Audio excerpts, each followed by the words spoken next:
Yeah, Bruce Lee was a bad motherfucker. People really don't appreciate what he did. Introduce martial arts in an exciting way to the whole world.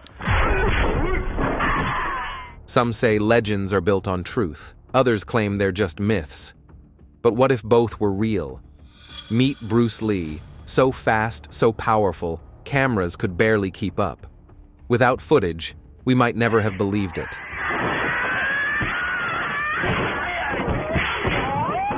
Punches like magic, kicks that shattered bones, moves that seemed impossible. But this isn't fantasy, it's real. Bruce Lee, 1967. He was a kung fu martial artist, or gung fu, whichever word you want to use.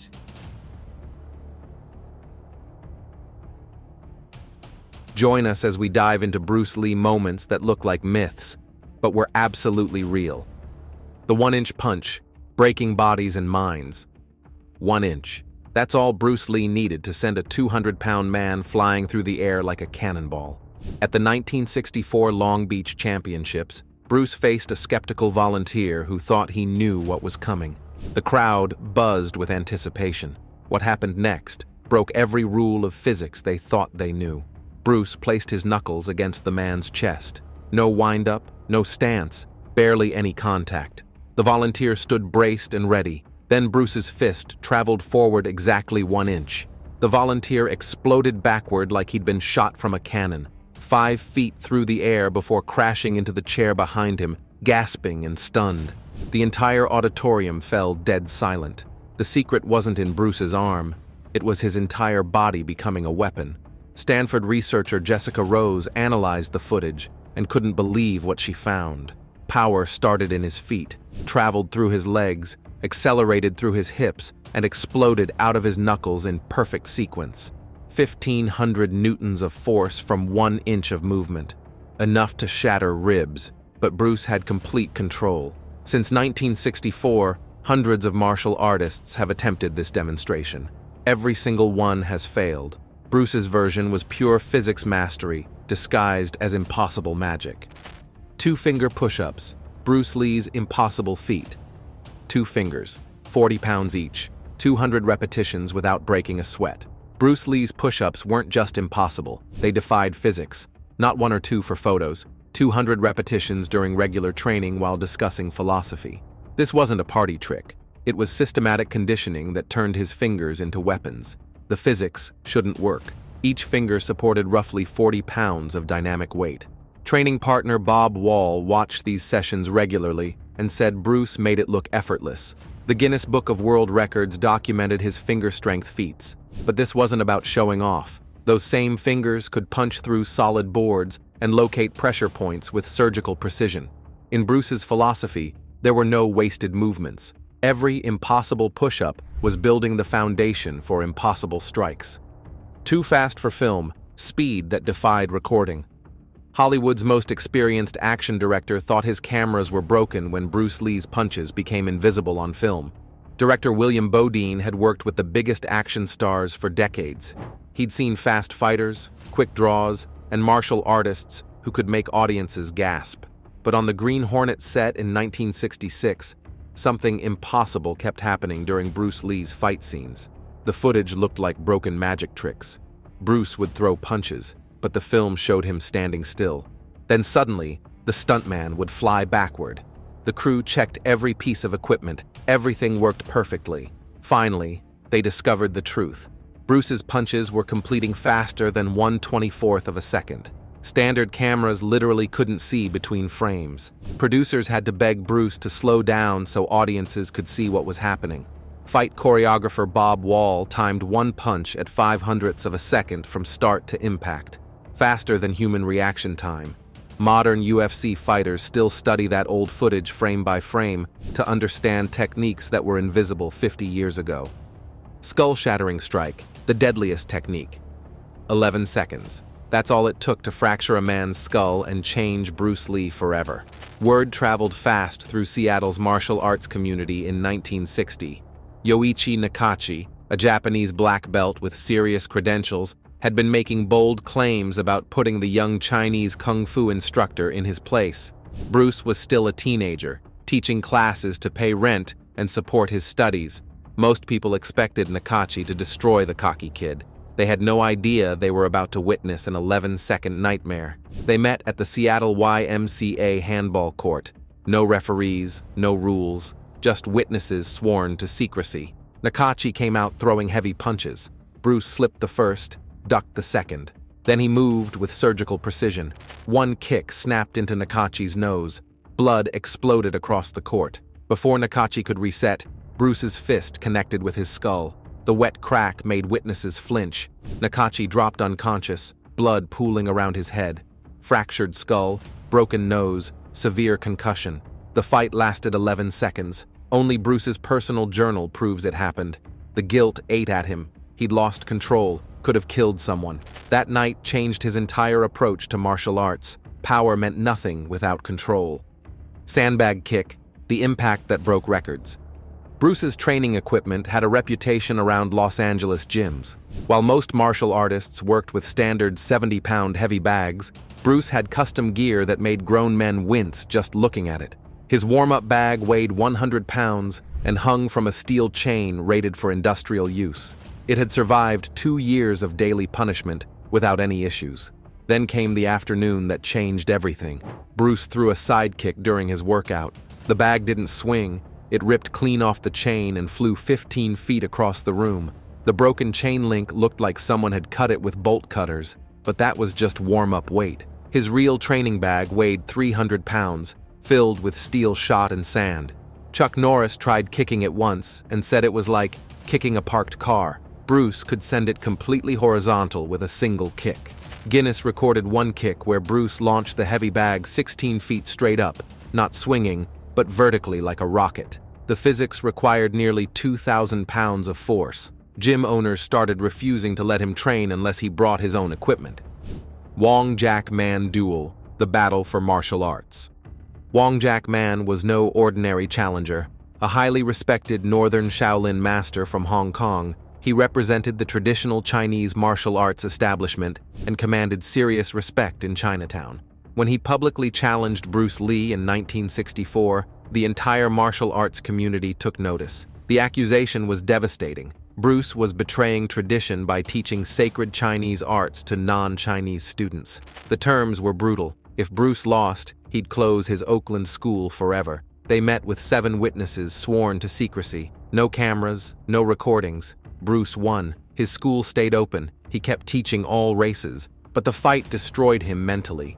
He'd expected to demolish Wong in seconds using Wing Chun techniques. Instead, he got winded chasing a defensive fighter around the room for 3 minutes. That night, Bruce told Linda, "I'm not good enough. Speed alone isn't enough." That admission birthed Jeet Kune Do. Bruce threw out classical kung fu, studied boxing, wrestling, and fencing. He became obsessed with efficiency. Without that wake-up call from Wong Jack Man, Bruce might have remained just another traditional teacher. Winning, but barely, made him legendary. Mastering the Nunchaku: speed, precision, and power. Dan Inosanto knew Bruce Lee's personality well enough to predict his reaction. When he brought the traditional Filipino weapon to Bruce's backyard training area, he expected skepticism from his friend, who valued efficiency above all else. The Nunchaku looked like something from a museum, 2 wooden sticks connected by a chain. Bruce took one look and dismissed them with typical bluntness, as a toy. Bruce grabbed the sticks confidently, gave them a test swing, and immediately smacked himself in the head. The wooden stick cracked against his skull with a loud thunk. 12 weeks later, Bruce was playing competitive ping pong using Nunchaku instead of paddles. Complete obsession until mastery. Classic Bruce Lee. Rally after rally, the Nunchaku spinning continuously, never missing a shot. Perfect timing, perfect aim. The ball bounced off the sticks like they were made for the game. By filming Enter the Dragon and Fist of Fury, Bruce had invented techniques nobody had seen before. Behind-the-back catches, blind spins, strikes that changed direction mid-flight. He didn't just swing them, he danced with them. The weapon became part of his identity. Smooth, fast, unpredictable, but Bruce could also slow them down to barely touch skin, demonstrating absolute control. In Game of Death, he even sparred with Inosanto on screen, controlled chaos with Nunchaku flying while audiences couldn't look away. from embarrassing accident to absolute mastery in 12 weeks. Those sticks became extensions of his nervous system, weapons that moved as fast as thought. Even today, nobody has matched his nunchaku skill on film. The slap heard round the world. Bob Baker was Bruce Lee's senior student, a seasoned black belt who'd absorbed countless hits during years of training. That Wednesday afternoon in 1969, Bruce was demonstrating a technique when he gave what he thought was an encouraging pat on Baker's shoulder. The friendly gesture that followed would haunt Bruce for years and become a martial arts legend. The sound came first, a wet pop that made everyone in the Kwun freeze. Baker hit the ground screaming. His shoulder had completely separated from its socket, his arm hanging at an impossible angle. Bruce went white with shock. He'd meant to give a casual tap, the kind teachers give students thousands of times. The ambulance took 20 minutes. Bruce held Baker's hand the entire time, apologizing repeatedly. UCLA medical doctors couldn't believe the injury came from a slap. They'd seen dislocations from car crashes and football tackles, never from a pat on the back. X-rays showed Baker's upper arm had been driven 2 inches out of position. Bruce paid all medical bills and drove Baker to every physical therapy session for 3 months. But what really shook him was the complete loss of control. He'd spent years learning to regulate his power, to throw full-speed punches that stopped millimeters from targets. The story spread through California martial arts schools within days. Even Bruce's friendly gestures carried devastating power. Breaking boards with 2 fingers, the ultimate power test. James Coburn arrived at Bruce's private training session in 1972, expecting typical Hollywood martial arts demonstrations. As an actor preparing for a film role, he'd seen plenty of staged breaking techniques with pre-scored boards and theatrical setups. When Bruce casually placed a standard construction brick on 2 supports and examined it like a surgeon studying an operation site, Coburn assumed it was another movie trick. Bruce positioned his index and middle finger above the brick's center, then drove them straight down like a spear. The brick split clean in half with a sharp crack. No wind-up, no special stance, no hidden mechanisms. Coburn examined the pieces, real brick, rough edges, full weight. He pressed his own fingers against an intact brick and couldn't even make a dent. The secret was a decade of daily conditioning that would break most people. Bruce started each morning pressing his fingers into buckets of sand, then gravel, then steel pellets. Hundreds of repetitions, gradually increasing pressure until his fingertips became weapons through pure repetition and pain tolerance. But conditioning only explained half the equation. Bruce understood physics. Those 2 fingers became the tip of a spear that started at his feet, his entire body aligned behind the contact points. Chuck Norris tried learning the technique and nearly broke his fingers on the first attempt. Bruce's finger bones had actually increased in density. His tendons thickened and nerve endings deadened through repeated impact. The coin trick, Bruce Lee's sleight of hand. Steve McQueen had performed stunts that required split-second timing and nerves of steel, but Bruce Lee's coin trick left the Hollywood icon completely baffled. For the 6th time, McQueen dropped a quarter in his palm, watched Bruce's hand barely brush against his, and discovered he was now holding a dime. No sleeve movement, no misdirection, no explanation that made sense. The coin switch wasn't just party entertainment, it was finger dexterity training. While other magicians practiced with cards, Bruce used coins to develop the subtle muscle control needed for pressure point strikes. The same fingers that could switch coins without detection could find exact nerve clusters to drop opponents. At a 1971 Hollywood party, Bruce challenged a professional magician to catch him making the switch. The magician watched from 6 inches away, knew exactly when it would happen, and still missed it completely. Bruce's fingers moved faster than conscious thought could track. Later analysis in slow motion revealed 7 distinct movements, compressed into less than a quarter second. Those same neural pathways that enabled impossible coin switches translated directly to combat. The ability to snatch punches from the air, redirect weapons, or strike and retract before opponents realized they'd been hit. Real fights and sparring footage. The 1967 Long Beach International Karate Championships buzzed with competitive energy as fighters from different disciplines tested their skills. Bruce Lee stood out not for his uniform or credentials, but for the simple white cord around his waist.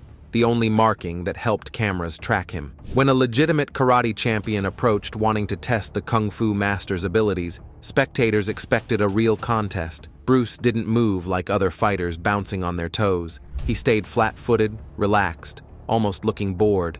When the karate fighter threw a reverse punch, Bruce tilted his head maybe 2 inches. The fist missed by a hair. Before the fighter could reset, Bruce's open palm shot out, stopping a millimeter from the guy's throat. Point made. The entire exchange took 2 seconds, but the grainy footage showed something revolutionary. Bruce wasn't fighting, he was reading. Every attack telegraphed itself before it launched. When the fighter tried a roundhouse kick, Bruce had already stepped inside the arc, hand positioned to show where he could have struck. Ed Parker later said Bruce was holding back to an almost insulting degree.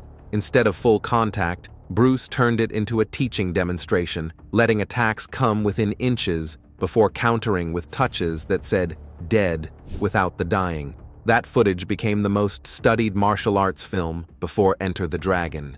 Fighting in the streets, before the fame and glory. Hong Kong's wing.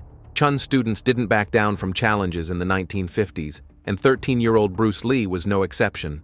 When 5 older boys from a rival martial arts school cornered him outside a theater, demanding to prove their style's superiority, Bruce tried reasoning first. When diplomacy failed, he picked up a glass bottle and broke it against the wall.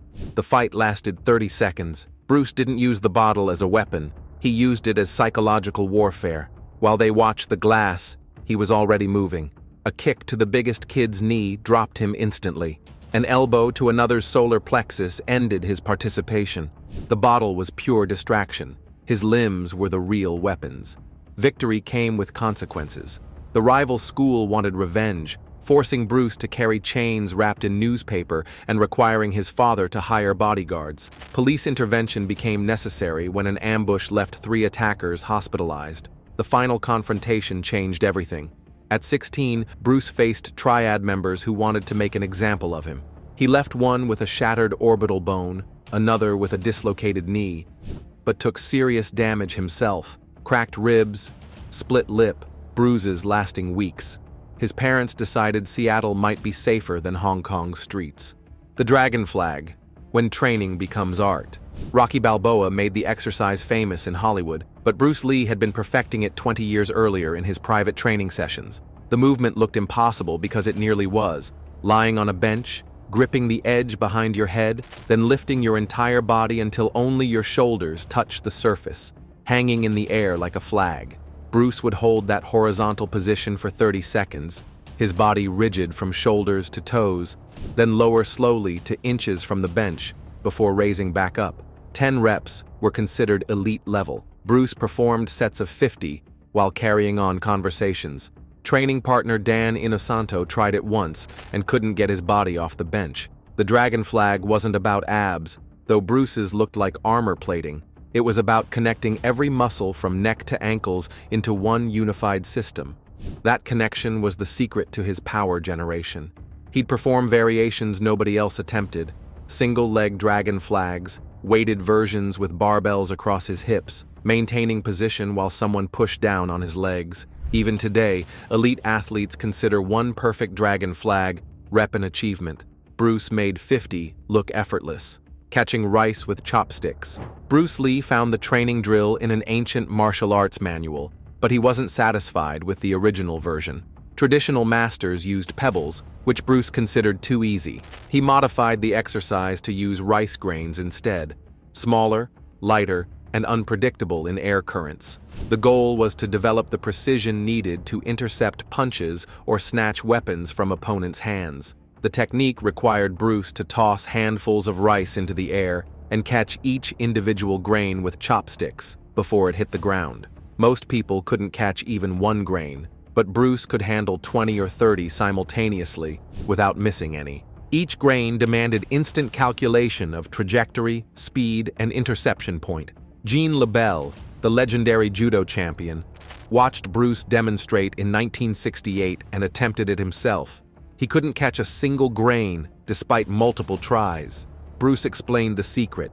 You couldn't focus on individual rice grains. Success required seeing the entire field, letting peripheral vision and instinct guide the chopsticks rather than conscious thought. The famous Karate Kid scene where Mr. Miyagi catches a fly with chopsticks was a direct homage to Bruce's training, except Bruce could perform this feat on command every time. Kicking power, legs like sledgehammers. Bob Wall weighed 200 pounds and had taken hits from the world's best martial artists during his championship career. As Bruce Lee's sidekick connected during Enter the Dragon filming, Wall expected the usual controlled contact that stunt work required. Instead, he found himself flying backward 15 feet, crashing through a paper wall that wasn't even supposed to be part of the set. The crew rushed over, thinking Bruce had lost control. He hadn't. That was him holding back to about 70% power. Wall later described the impact as feeling like getting hit by a car, the force traveling through his padding and continuing beyond his body. Bruce's sidekick was his nuclear option. He'd chamber his knee high, twist his hip, and drive his heel forward in one explosive motion that could bend steel beams. During a 1970 demonstration, his kick launched a 150-pound sandbag so hard it warped the metal support it hung from. But power meant nothing without precision. Bruce could adjust kicks mid-flight, changing targets as opponents moved. He'd practice hitting dimes taped to bags, developing accuracy that let him strike pressure points through clothing. The secret was his core acting like a compressed spring. Every kick started in his feet, accelerated through his hips, and released through his heel with his entire body behind it. The iron palm, the art of bone-breaking power. Bruce Lee spent a decade turning his hands into weapons. Every morning began with striking a canvas bag filled with mung beans. Sounds harmless until you realize that after 1,000 impacts, those beans felt like concrete. His hands would swell, bleed, and crack, but Bruce would soak them in Chinese healing medicine and repeat the process the next day. By year 3, mung beans weren't challenging enough. Bruce moved to sand, then steel shot, then wooden boards until they splintered. The training went beyond toughening. He was actually changing his bone structure. X-rays showed his hand bones had increased in density by 40%, while nerve endings became systematically deadened. Jesse Glover, Bruce's first American student, experienced the results firsthand during routine sparring. When he blocked what seemed like a casual strike, his forearm went completely numb for a week, with bone bruising that lasted a month. Bruce had barely made contact, but his hands were no longer human. The conditioning served a deeper purpose than just creating tough knuckles. Every strike Bruce threw had to be perfect because his hands were too dangerous for mistakes. The iron palm training forced absolute precision. You can't throw sloppy punches when your fist could kill. The deadly hands created the perfect technique. Pulling power, raw strength in perfect form. The gym regulars at Bruce's training facility had seen strong men before, but they stopped their workouts to watch something unprecedented. Bruce grabbed the 2-inch powerlifting bar with one hand and began performing pull-ups with perfect form. No kipping, no swinging, just smooth, controlled movement that seemed to defy physics. One-armed pull-ups were just his warm-up. Bruce's real goal was 100 consecutive reps with both arms, switching grips every 25 between regular, wide, narrow, and reverse positions. His lats resembled wings when moving between variations. The 2-finger pull-up broke people's understanding of human capability. Index and middle fingers of each hand hooked over the bar, Bruce's entire 135 pounds hanging from 4 fingertips. He'd perform sets of 10 casually, while Dan Inosanto nearly dislocated his fingers attempting just one. These weren't vanity exercises. Every pull-up built the back strength that made Bruce's punches unstoppable. The pulling motion was the exact reverse of striking, developing lat strength that let him retract punches as fast as he threw them. That's why his techniques looked like magic. Opponents would swing at where his fist had been, finding only air. Revolutionizing the fight game, Jeet Kune Do. In 1967, Bruce Lee made a decision that would change martial arts forever. He threw away his Wing Chun certificates, black belt rankings, and traditional forms. Everything he'd been taught for years suddenly became worthless because he'd realized a fundamental truth. Classical martial arts had too many rules that would get you killed in real fights. Using no way as way sounded like philosophical nonsense until you witnessed it in action. Traditional martial arts dictated specific stances, prescribed blocks, and rigid patterns. Bruce said, Forget all of it. If a boxing jab worked better than a kung fu punch, use the jab. If a wrestler's takedown beats a classical throw, steal it without hesitation. The martial arts community reacted with outrage. Bruce was destroying centuries of tradition, mixing Chinese techniques with Western boxing, adding fencing footwork and grappling. Older masters called him disrespectful. Bruce called them obsolete. JKD operated on 3 core principles: simplicity, directness, and freedom. Simplicity meant stripping away useless movements. Directness meant the shortest distance between 2 points. Freedom meant adapting instantly. Be water, not stone. Students expecting traditional forms and belt systems found something revolutionary.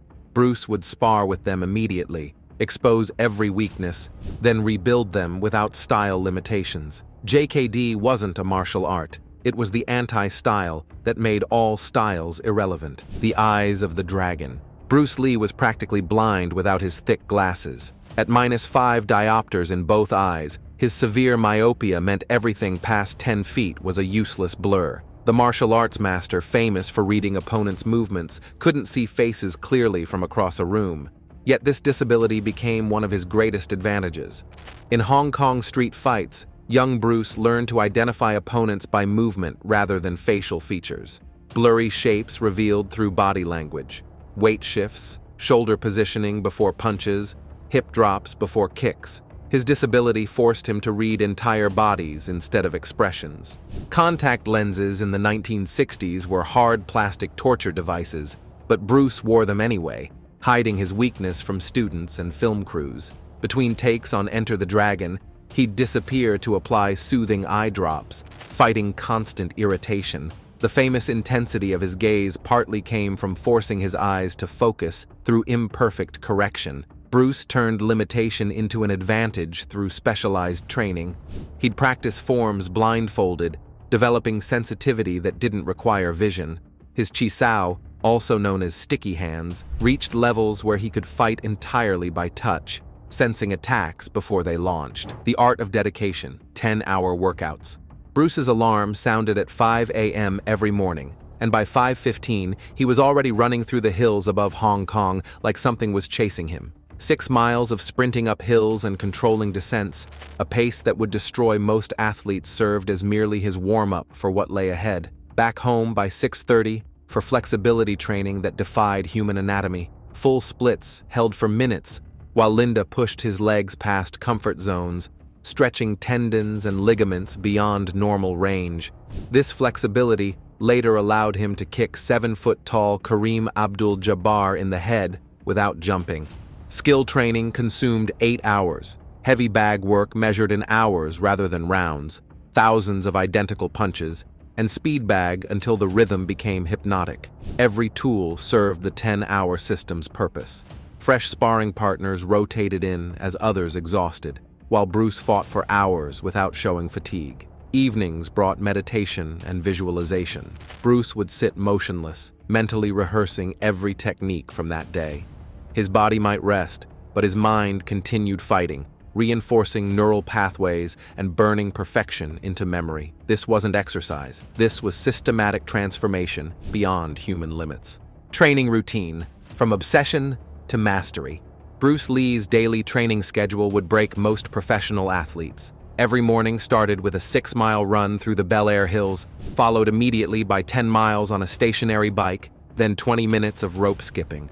This wasn't his workout. This was just his warm-up before the real training began. Flexibility training separated Bruce from every other martial artist. Standard splits weren't sufficient. He'd place chairs under each leg, stretching past 180 degrees for 60 seconds, while someone pressed down on his shoulders, extending tendons and ligaments beyond normal human range. His strength training avoided bodybuilding bulk, focusing on speed and functional power. Forearm work with spring grips until veins bulged like cables, fingertip push-ups on concrete, core exercises including the legendary dragon flags, and weighted medicine ball throws that left training partners bruised.